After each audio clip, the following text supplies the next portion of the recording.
Kim has a question for you, Pete. Yeah. I've got an answer for Kim. Great, because I have this question too. Kim says, my sisters and I have a shared conversation in messages, a group chat, that we named Sibs a few years ago. Recently, we noticed that there are suddenly 2 or even 3 groups with the same name, and the message threads are not the same in any of them. So far, all our attempts to get back to just one group have only exacerbated the problem.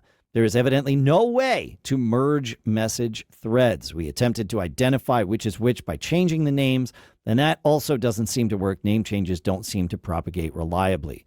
I was set to receive messages from my phone number and from several email addresses, so I removed the email addresses so I can now only get messages at my phone number. I was only sending from my phone number. One of my sisters did the same, as Google indicated this might be the cause of multiplication of groups. But that didn't help us settle on this one of the same name groups going forward. This is a shaking my fist moment. Yes, absolutely. Apple, how is it possible to have more than one group chat with the same name? Our new strategy is to abandon this first group and create a new one with a completely different name. I expect this will work to solve the problem going forward, but it's not a satisfactory solution since apparently there is no guarantee this won't happen again. Any clues or suggestions? I see this too. Yeah. Yeah. And boy, is it frustrating, huh? Mm-hmm. And I searched through the Apple discussions and looked for this. And guess what? This is a known Apple messages quirk. Not something you did wrong. Well, at least not intentionally. But the only workaround seems to be exactly what you've done, which is to start a new group with a new name, maybe Sister Sibs or something like that, but and abandon the others. But the thing is it seems to be that if one person is using an iPhone, an iPad, and a Mac, messages will fork to the thread if those devices aren't all set to start new conversations from the exact same address or the exact same phone number each time. So it'll fork off thinking that there's a new person that's been added to the group. And so you have to all make sure that you're all represented exactly the same way on each of the devices from which you might be sending it. And so I think I wrote down in the answer, if Jane is stored as a phone number on one device and an email on another device, messages can treat her like 2 different identities in that same group, and then it splits. And so that isn't pretty. We'll put a link in the show notes to the Apple discussions about this, but my honest take is there's no guarantee this won't happen again.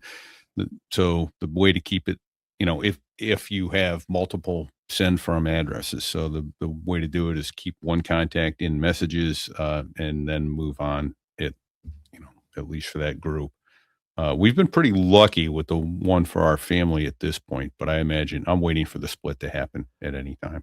We wound up with a split with our family group when Sky moved to Italy because our group was based on all of our phone numbers, and her phone number is no longer an iMessage number. She saved her number, and we just ported it to a Google Voice number so she can keep it forever, and probably use it if and when she moves back to the States here.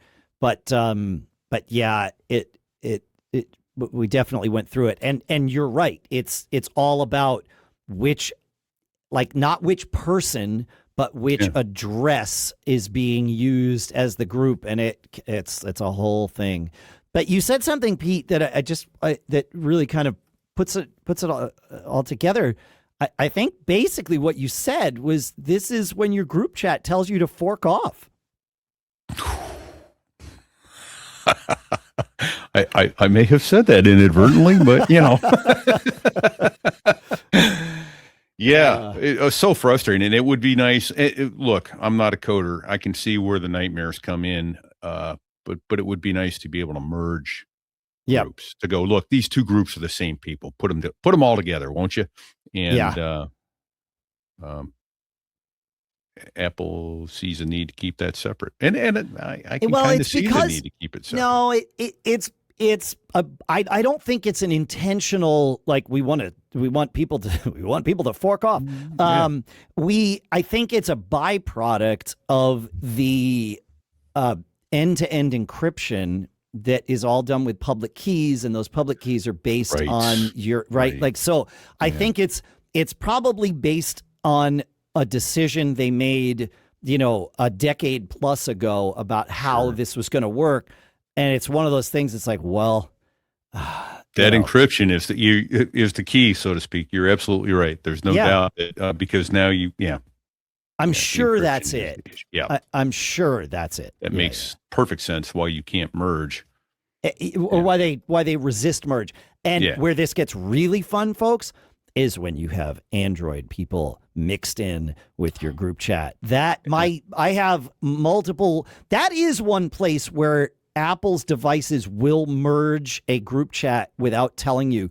And it's something that Tahoe does better than Sequoia. So macOS 26 does better than whatever the heck we called it before.